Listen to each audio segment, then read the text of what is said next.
tercatat sekarang ada 700-an. 700 seluruh Aceh. Yang sudah tersertifikasi sekitar 500 lebih kurang. Dari 700-an yang aktif lebih kurang sekitar 300. Tidak semuanya aktif.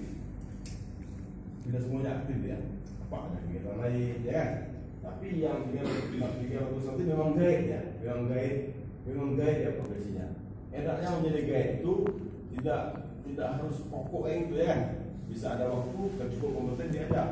Ada tamu nih satu grup bisa nggak? Bisa.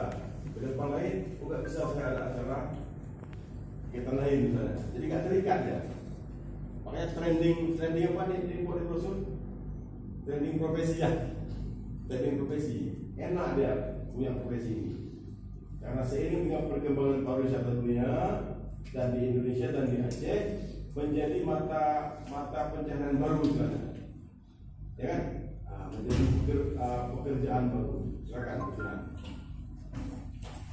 Jadi menjadi